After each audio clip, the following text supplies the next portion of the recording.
ಇಂದು ಸಂಜೆ ಚಂದ್ರಯಾನ 3 ಚಂದ್ರಮಂಡಲದ ಮೇಲೆ ಲ್ಯಾಂಡ್ ಆಗುತ್ತೆ.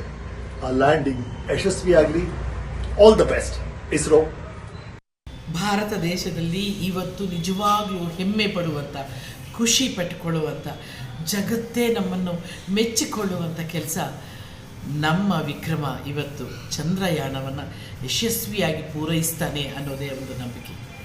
ಚಂದ್ರನಲ್ಲಿ ಏನೇನಿದೆ ಅಂತ ತಿಳಿದುಕೊಳ್ಳುವ ಕುತೂಹಲವನ್ನು ನಮ್ಮ ವಿಜ್ಞಾನಿಗಳು ನಮಗೆ ತೋರಿಸ್ತಾ ಹೋದರು. ಚಂದ್ರಯಾನ ಅಫ್ಕೋರ್ಸ್ ಭಾರತ 4ನೇ ರಾಷ್ಟ್ರವಾಗಿದ್ದರೂ ಕೂಡ ಚಂದ್ರನ ದಕ್ಷಿಣ ಭಾಗಕ್ಕೆ ಹೋಗುತ್ತಿರುವ ಮೊಟ್ಟ ಮೊದಲ ರಾಷ್ಟ್ರ ಅಂದರೆ ಅದು ಭಾರತ ಅಂತ ಹೇಳ್ಕೊಳ್ಳೋಕ್ಕೆ ಭಾಳ ಹೆಮ್ಮೆ ಆಗುತ್ತೆ ಸ್ನೇಹಿತರೆ.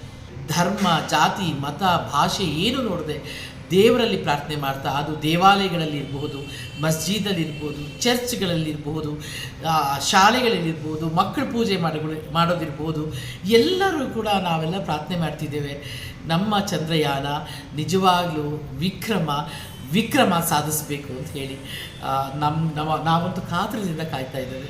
ಇದ್ರ ಬಗ್ಗೆ ವಿಷಯ ಮಂಥನ ಮಾಡ್ತಿದ್ದೀರಿ, ಪರಿಚಯ ಮಾಡಿಕೊಡ್ತಿದ್ದೀರಿ, ಹೇಳ್ತಿದ್ದೀರಿ.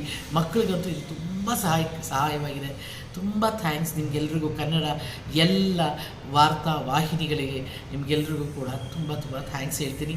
ಅಪ್ಪ, ನಾವು ಕಾಯ್ತಾ ಇದ್ದೀವಿ ಸಂಜೆ ಯಾವಾಗುತ್ತೆ ಯಶಸ್ವಿಯಾಗಿ ಚಂದ್ರಯಾನ ವಿಕ್ರಮ ಯಾವಾಗ ಸಾಧನೆ ಮಾಡ್ತಾರೆ ಅಂತ.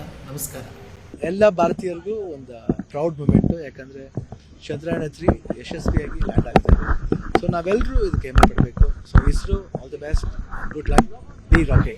ತಂತ್ರಜ್ಞಾನದ ಅತ್ಯಂತ ಹೆಮ್ಮೆಯ ಪ್ರಗತಿ ಇದು ನಮ್ಮ ರಾಷ್ಟ್ರದ ಮಟ್ಟಕ್ಕೆ. ಪ್ರತಿಯೊಬ್ಬ ರಾಷ್ಟ್ರದ ಪ್ರಜೆಗೂ ನನ್ನ ವೈಯಕ್ತಿಕ ಅಭಿನಂದನೆಗಳು ಚಂದ್ರಯಾನ 3ಕ್ಕೆ. ಚಂದ್ರಯಾನ 3 ಲ್ಯಾಂಡ್ ಆಗ್ತಾ ಇದೆ ಚಂದ್ರನ ಮೇಲೆ. ತುಂಬ ಖುಷಿ ಇದೆ. ನಮ್ಮ ವಿಜ್ಞಾನಿಗಳ ಎಲ್ಲ ಶ್ರಮಕ್ಕೆ ಸಾರ್ಥಕತೆ ಸಿಗುವಂತಗಳಿಗೆ ಅದು ತುಂಬ ಸಕ್ಸಸ್ಫುಲ್ ಆಗಿ ಚೆನ್ನಾಗಾಗಲಿ. ಅಂಡ್ ಇಸ್ರೋ ಬಗ್ಗೆ ಒಂದು ಹೆಮ್ಮೆ ಅನ್ಸುತ್ತೆ. All the best. ತುಂಬ ಅದ್ಭುತವಾಗಿ ಯಶಸ್ವಿಯಾಗಲಿ. ನಿಜಕ್ಕೂ ಖುಷಿ ಪಡೋಂಥ ವಿಷಯ, ಚರಿತ್ರೆಯಲ್ಲಿ ಉಳ್ಕೊಳ್ಳೋಂಥ ದಿನ.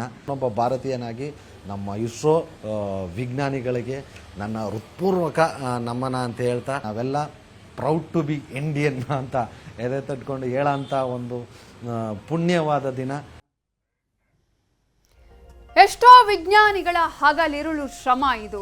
ಅದರ ಜೊತೆಗೆ ನೂರಾರು ವಿಜ್ಞಾನಿಗಳ ಕನಸು ಚಂದ್ರಯಾನ ಸಾಗುವಂತಹ